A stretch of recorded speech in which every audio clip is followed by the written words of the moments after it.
In one seemingly ordinary day at the farm, a person wearing a black suit suddenly showed up in our doorstep. I was in no condition to entertain any guest at the time, and so I tried to brush him off immediately. I thought that he was one of those guys who would offer some kind of service or a product, and so I said that I didn't have any money. However, the man said that he was from the government and came to evaluate the living conditions in the area. I just simply stopped responding and thought that he would eventually walk away, but I could still hear his footsteps on the porch 15 minutes later. He kept on knocking at the door in a calm and slow manner, and he also repeatedly asked if he could have a moment of my time with a monotonous and unchanging tone like a broken record. After almost 30 minutes, he still kept on knocking. I had no choice but to open the door, and then he showed me his government ID. It appeared that what he said was true when he handed me a questionnaire. The questions on the print were only asking if we were having any difficulties in water supply, electricity, internet connectivity, and all the mundane concerns of a common household. There were only about 10 questions on the paper, so I decided to fill it up so he could finally go away. He asked me how I was feeling at the time, and I said not so great. The man in black kept on looking around as I was filling up the questionnaire. When he saw our family picture displayed on the shelf, he started asking about my family members. He asked how many of us were living in the house. I assumed it was part of the evaluation, and so I answered his questions.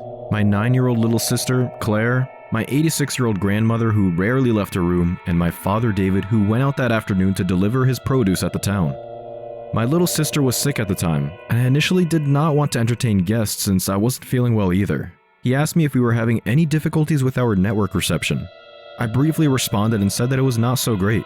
Aside from our patchy phone reception, even our cable network was fluctuating recently for some reason. As I was answering the questions, Father finally returned from the town. The man in black shook his hand, and my father mocked his gloves and asked if he was wearing it for protection from the sun. I showed Father the paper that I was asked to fill. Apparently, he had more concerns than I expected. When he learned that the man was there to evaluate our living condition, he mentioned his recent problem with the soil at the farm. Father said that his produce was dying since the soil was drying up recently. As I listened to his inquiries, I realized that the man in black was asking the right questions since the beginning. It seemed he was aware of the current irregularities in the house and only asked a question to confirm his assumption. He casually asked me how I was feeling, and he also asked about the condition of our network signals. Every matter that he was curious about was having issues at the time.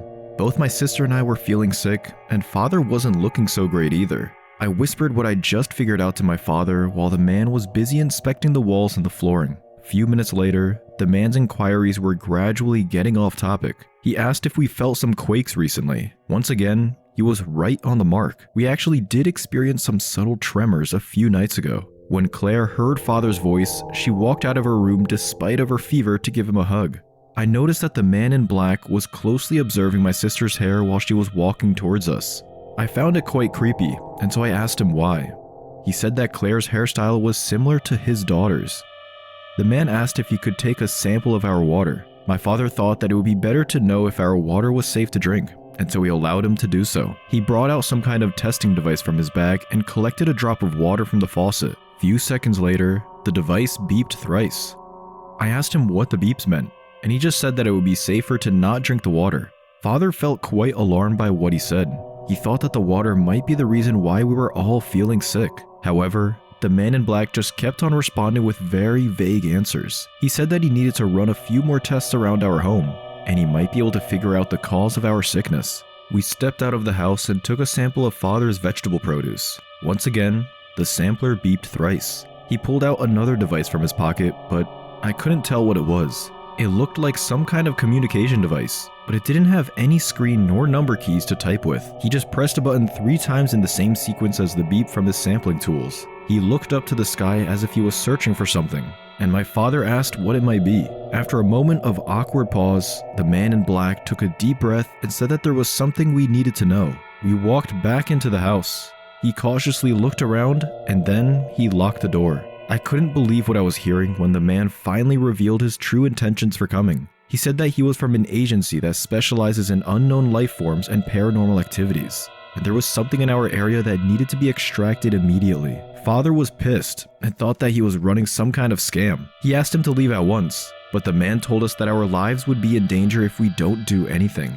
He brought out a test tube from his bag and politely asked Claire for a strand of her hair. He carefully placed the strand inside the tube, and then he added some kind of solution in it.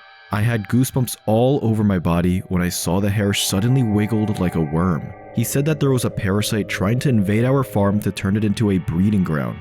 It was trying to take over our bodies little by little and use us as a host for its hatchlings. The composition of this particular creature was more advanced than any animal known to man. Particles of its body infested the air, the water, and the soil, and it could isolate its target from the rest of the horde by interfering with the signals of any communication device. The first victims that often fall into its trap were the young ones and the old because of their weaker immune system. Father and I looked at each other in the eye when Claire mentioned that Grandma did not walk out from her room for the last couple of days. The man in black was suddenly alarmed. He took out some kind of tranquilizer from his bag and said that it might be too late to save our grandmother. We cautiously approached her room, and Father tried to call her out, but instead of a response, we heard consecutive thumps on the floor. Father slowly opened the door, and we heard some heavy breathing coming from inside. Deeply saddened and profoundly terrified, I was taken aback when I saw my grandmother completely transformed into this disgusting and hideous creature. Her legs and arms were folded in different directions as numerous tentacles broke out from her body. Thinner strands that wiggled wildly were coming out of her eyes, nose, ears, and mouth. This terrifying parasite looked like a bundle of oversized black worms that cramped itself inside my grandma's body. The man in black said that those countless tentacles were its limbs, and it was still trying to materialize its body inside hers. Claire was screaming her heart out when she was peeking from the doorway, and Father was bawling in misery after seeing his mother in such a terrible state. The man in black took out some kind of pump gun from his bag since it was too late to tranquilize the target. He told us that the host, our grandmother, was already dead, and this foul being right before us was a hatchling of the parasite that was trying to take over our farm. He asked me to drag Father out of the room, and then he started spraying some kind of acid onto the creature until it was completely soaked. Like the reaction of Claire's strand of hair in the test tube, the creature went amok. It tried to force its way out of the room, but it was still too young to control its host properly. It already took too much of the solution, and it gradually lost its energy. The creature laid flat on the floor like a lump of coiling snakes losing its life. It slowly turned to sludge until it completely disintegrated. All that was left was the remains of our grandmother, or at least what little was left of her. An hour later, more men in black suits came to the farm. When our guest had confirmed that a parasite was in our land, he immediately called for backup. We were brought to their facility in order to eliminate the parasite's particles from our bodies. It only took a few days for me and my father to get better, but it took almost a week before they were able to cleanse my little sister's bloodstream. She would have been the next in line if we didn't know about the existence of the parasite sooner. It was far better to endure some unfamiliar procedures than to turn into that thing which killed our grandmother. After a couple of weeks, we were told that it was finally safe to go back home to the farm. However, my father decided to sell the property instead. We moved to another home and started life anew. The people who helped us did not charge us anything, but they advised us not to tell anyone about the incident. Nobody would believe us anyway.